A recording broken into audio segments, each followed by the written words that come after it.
Michigan Out of Doors Online is brought to you in part by Big bucks are not hard to come by. Ask these hunters who have one thing in common. No, we're not talking about big smiles on their faces. All these hunters learn the secret of how to grow big antlers. A product that requires no planning. A product that's easy to use and is guaranteed to grow buck's antlers to their full potential. It all starts here with the brand Lucky Buck. Guaranteed to grow bigger bone or your money back. Welcome to Michigan Out of Doors. I'm Jenny Olson, and we've got another brand new show for you this week with a variety of different things in store. First, we'll start out with a bow review. We're going to take a look at a bunch of different manufacturers and the latest offerings from them on vertical bows for both adults and kids. And we'll also have an update for you on EHD and how that may affect our upcoming deer season. Jimmy's also got a fun story for us this week, too. Well, that's right, Jenny. We do have one more kind of fun story for you this week, and it's on the PM River. Now, we fish the PM River pretty much every year here on Michigan Out of Doors, but it's been quite a while since I've floated that in either a canoe or a kayak. Well, we're going to get kind of an in-depth look at the Pere Marquette River on this week's show as we sit down with an author who recently wrote a book on the PM River. So lots of good stuff coming on this week's program, so you stay tuned.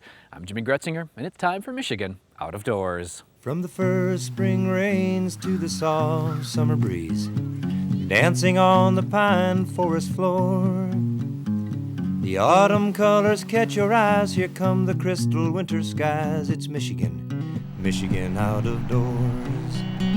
Someday our children all will see this is their finest legacy, the wonder and the love of Michigan. As the wind comes whispering through the trees, the sweet smell of nature's in the air. From the Great Lakes to the quiet stream, shining like a sportsman's dream, it's the love of Michigan we all share.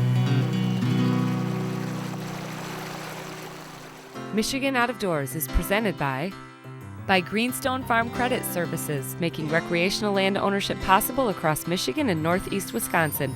Begin your land financing journey at one of Greenstone's 37 locations or visit greenstonefcs.com. By Meyer, a destination for hunting, fishing, and camping. From bug spray and tents to GPS and gas, Meyer has nearly everything you need to take on nature and get you there. Meyer. By G5 Outdoors, makers of the Quest and Prime bows. Manufactured and designed in Memphis, Michigan, G5 offers archery bows, broadheads, and accessories. On the web at g5outdoors.com. By Country Smokehouse, offering a variety of meat products. Country Smokehouse is located 3 miles south of I-69 on M53, just south of Imlay City. Country Smokehouse is a meat processor, a butcher, and a destination for sportsmen. Hi, I'm Jordan Brown. We kick off this week's show with a bow review. A couple of weeks back, Gabe Van Wormer and I had the chance to shoot some of the new bows on the market and give you our first take of the 2013 lineup.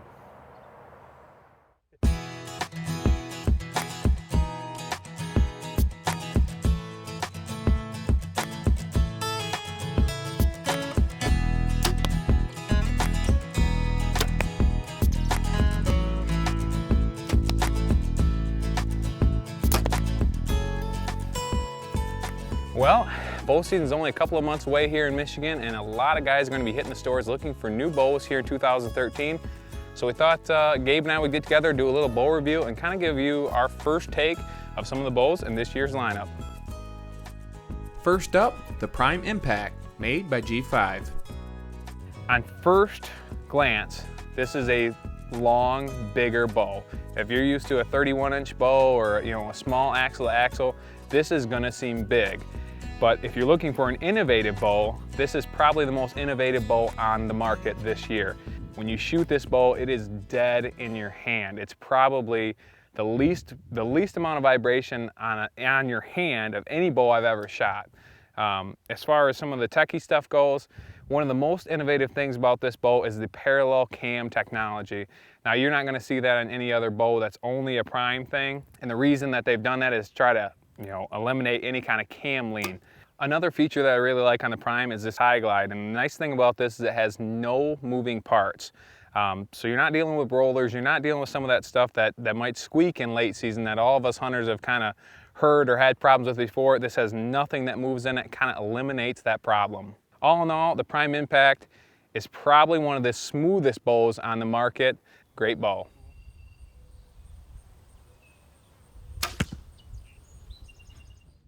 Next up, the Carbon Element, made by Hoyt. This right here is the Carbon Element by Hoyt, and these bows have been out for a couple years. This is the Generation 3, and what you'll notice about this is the air shocks on the top. These actually separate from the limbs when you draw this back, and the limbs come up and contact them to make it a nice quiet bow. This bow, the most amazing thing is it's 3.6 pounds. So when you put all of your gear on this bow, it's very similar to most other bows that are just bare. So this bow is a great one to be carrying around the mountains, up to your tree stand, across the fields. If you're gonna cart a bow anywhere, boy, this is a nice one to do it. This carbon tube riser is the only one like it on the market. It is a very, very stiff riser, and they've actually driven vehicles over this riser, and it comes right back to where it needs to be. So it's very, very, very durable. As far as a bow shoot, this is a very dead-in-hand bow. It's a very smooth bow, and it's a great one to be taken to the woods this fall.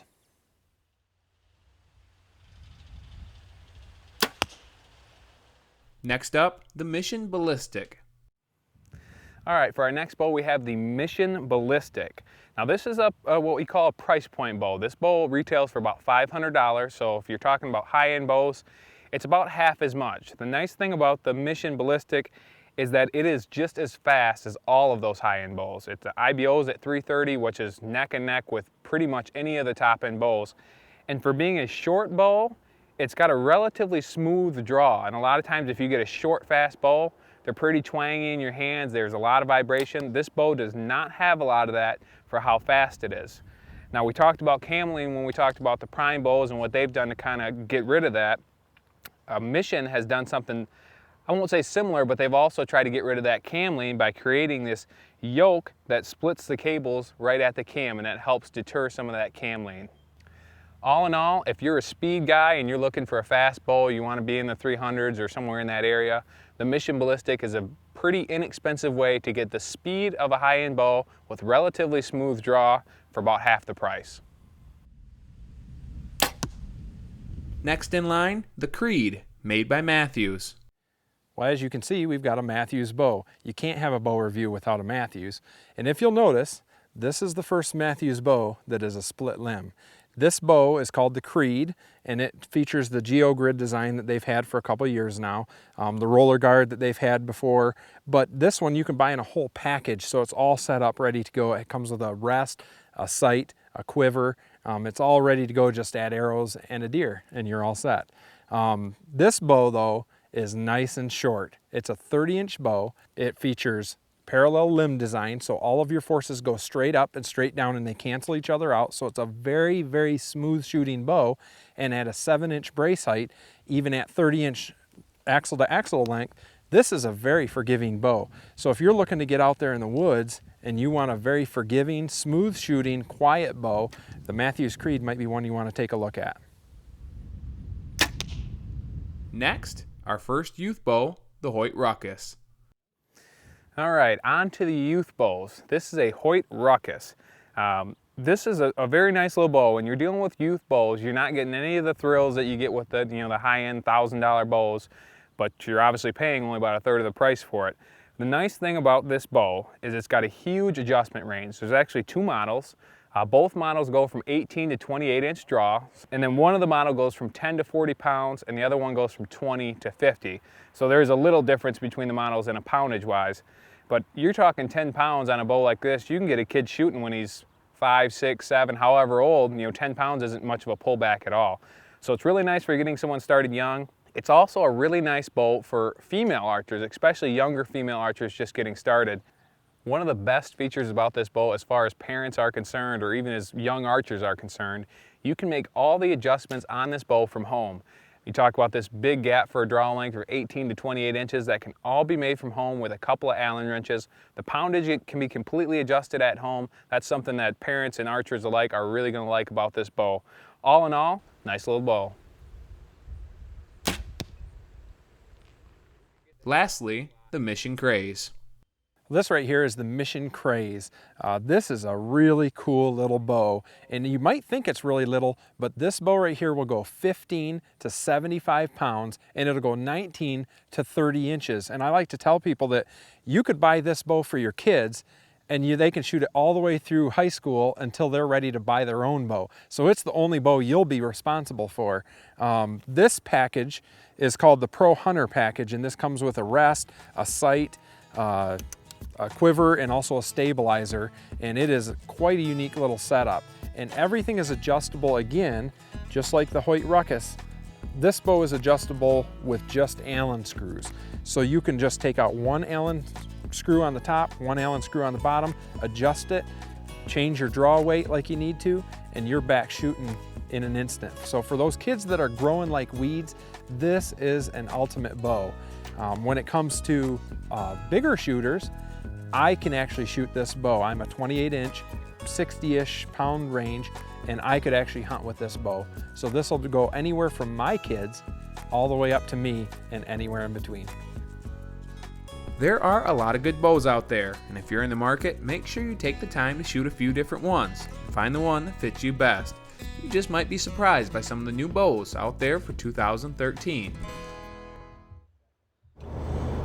Well, here we are zipping through Hesperia right now. Got a full day today. Gonna be doing a story on the PM River with a good friend of ours, Doc Fletcher. We've had him on the show actually 2 or 3 years ago.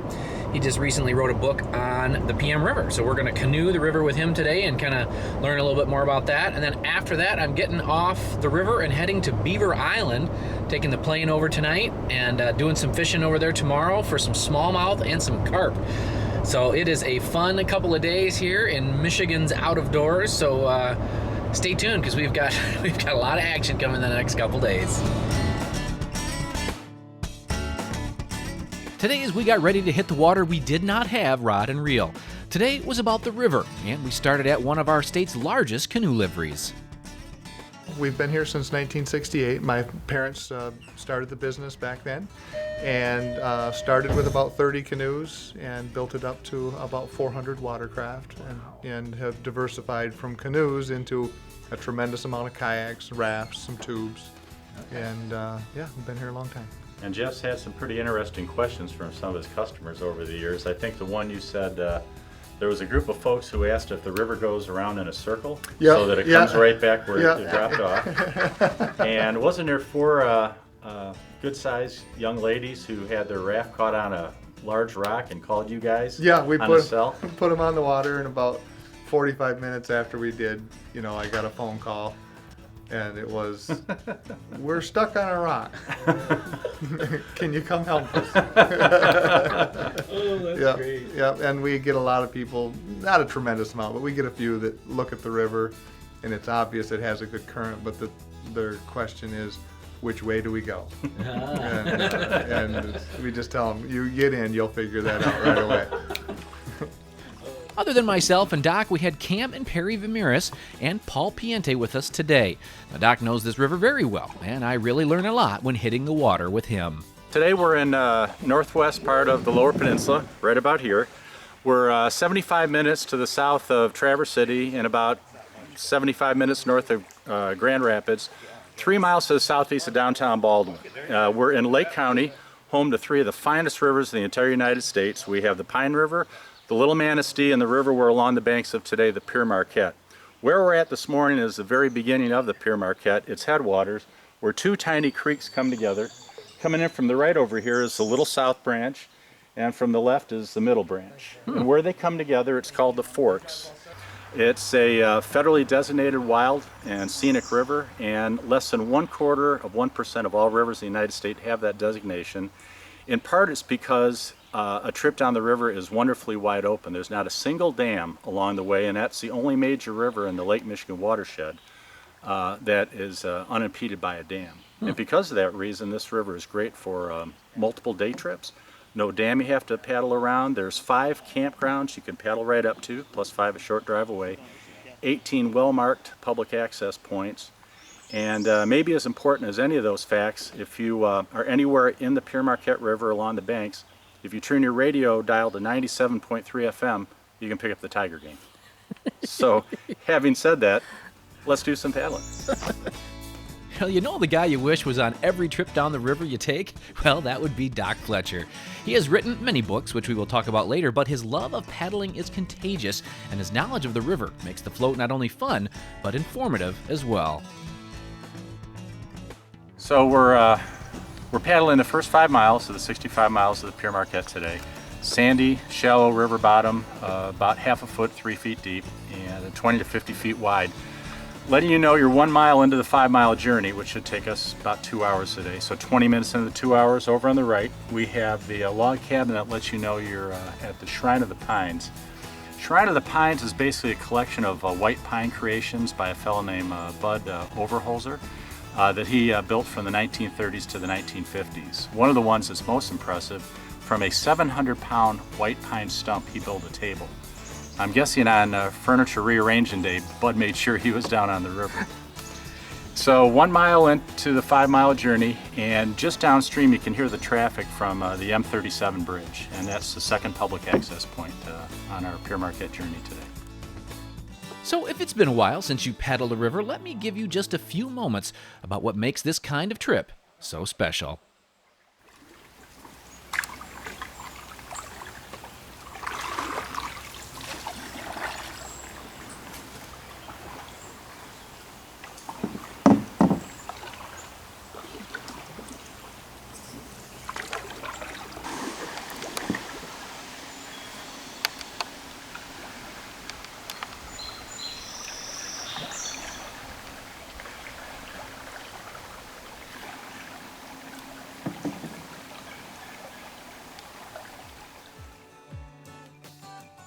The silence of the river is well worth the trip by itself. Now, one of the reasons we were hitting the water with Doc today was that he recently came out with a new book about paddling the PM River. This book is a little different than his previous books and gives a good roadmap if floating this river is in your future. It's the 5th book I've had published by Arbutus Press. It came out in April of this year. It differs from the first 4 books in that this book is about one river and one river only from its start to finish. So I follow the river as it flows from east to west, and we split the 65 miles of the Pere Marquette into 8 days, 21 and a half hours the entire trip. And in the book, each of the 8 days gets its own chapter, and that chapter serves as a travel log for the reader. It tells you how many minutes and miles from start to finish that day, and also how many miles and minutes from start to various landmarks along the way, so you can gauge how you're progressing down the river. The book, or each travel log, daily travel log, also tells you the degree of paddling difficulty for that day, so you know, is it beginner friendly or should you have a bit of experience before you tackle the river. And it also has a detailed river map. I think most of us would love to paddle some of our Michigan rivers on a nice summer day, but to be honest, we really don't make the effort to make that happen. I, for one, need to do this more often. There is just something about being on the river with the sole intent of just enjoying the outdoors. Well, I think first what comes to mind is the peacefulness of the journey. Second is I love history, and every time I get in a boat I feel like it's a chance to reach out and touch history. If you think about how fast technology changes day to day, take a look at the basic design of today's boats. They're very little different from what our original residents of the state journeyed down the river in. And a quietness that I've not been able to find in any other endeavor of life. It's your baseball teams can let you down as much as I love the Tigers, God bless them, but a river will never let you down. So I think that's probably the bottom line. The river will never let you down. A true statement indeed. Even on those days that the fish in the PM may be hard to find, the beauty of the river, it's always here. As we venture into the last month of summer, I hope you can take a day or two and carve out some time to float some of the rivers here in this grand old state. I promise you will be glad you did. For our next story, I sat down with Brent Rudolph of the DNR to learn a little bit about last year's EHD outbreak, where we had nearly 15,000 dead deer reported, and who knows how many deer were never found or never reported. We also had the chance to speak about what the DNR is doing to prepare for future outbreaks.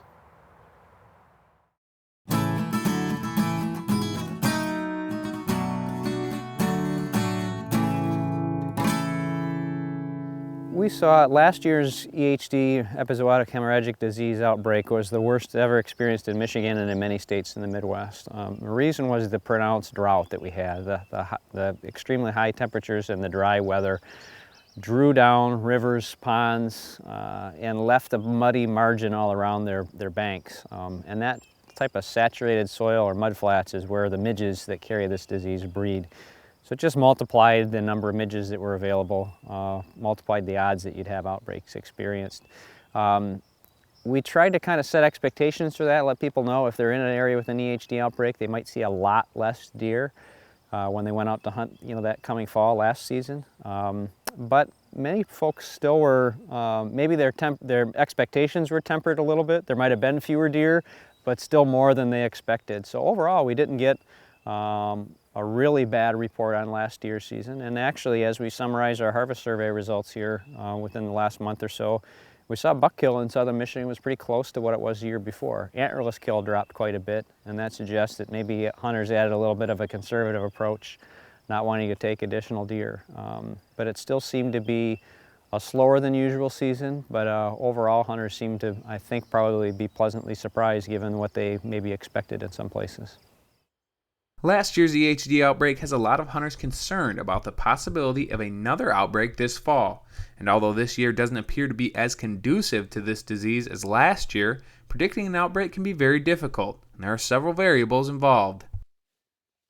Of course, with the anxiety over EHD, epizootic hemorrhagic disease, from the widespread outbreak we had last year, we did get people even in May and June say, I think I may have had an EHD mortality on my property, but the disease doesn't emerge in Michigan until at least July. So when we hit mid-July, that's the point where we may begin to see deer die from EHD. Now, obviously, without the severe drought like we had last year, we wouldn't expect it to be as bad this year. It's really difficult to predict with any accuracy whether we'll see any or not. In all likelihood, there will at least be some places affected. We shouldn't see it as widespread as we did before.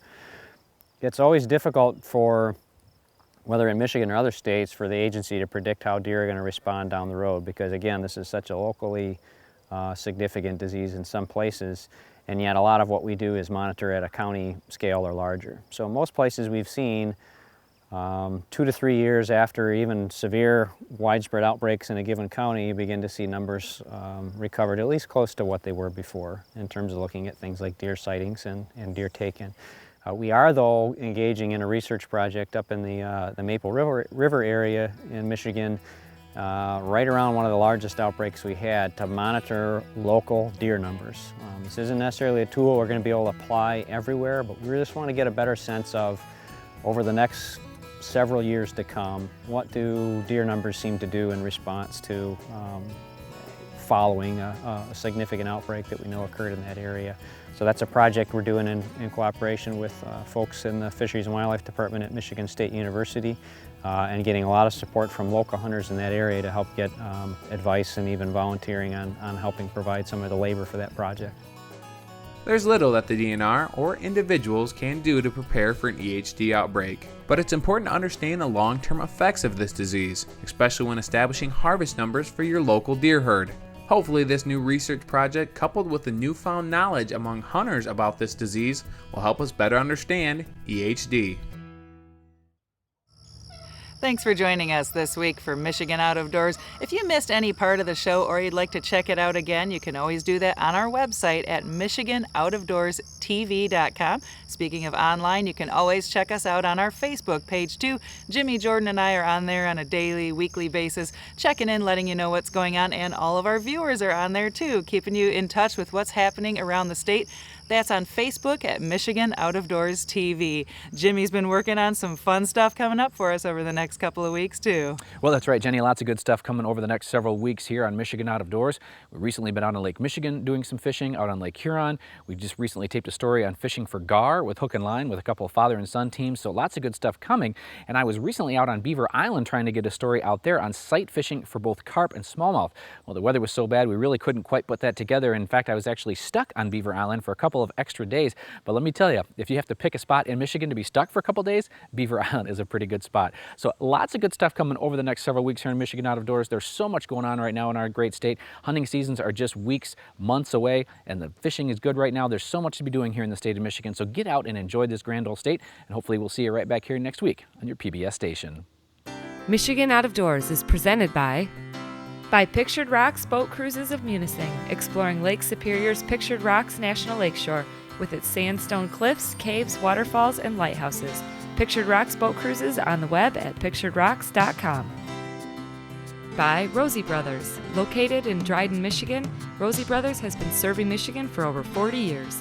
Specializing in outdoor needs, Rosie Brothers features Kubota tractors and equipment for use in farm, home, or commercial needs. On the web at rosiebrosinc.com. By Propane, exceptional energy. Propane retailers promote the safe use of Michigan-produced gas energy in homes, farms, and businesses across our great state. Learn more at usemichiganpropane.com. By Meyer, a destination for hunting, fishing, and camping. From bug spray and tents to GPS and gas, Meyer has nearly everything you need to take on nature and get you there. Meyer. Closed captioning is brought to you by Propane, exceptional energy. Propane retailers promote the safe use of Michigan-produced gas to outdoor enthusiasts across our great state. When I wander far away, a dream stays with me night and day. It's the road that leads to my home state. I am a Michigan man. Changing seasons paint the scene like rainbow trout in a hidden stream. The white-tailed deer in the tall pine trees. I am a Michigan man. I am a Michigan man. Ask where I'm from and I'll show you my hands. Lord above, I love this land. I am a Michigan man. From the Keweenaw down to St. Joe, Kalamazoo, East to Monroe, to St. Marie and back again. I am a Michigan man. I am a Michigan man. Ask where I'm from and I'll show you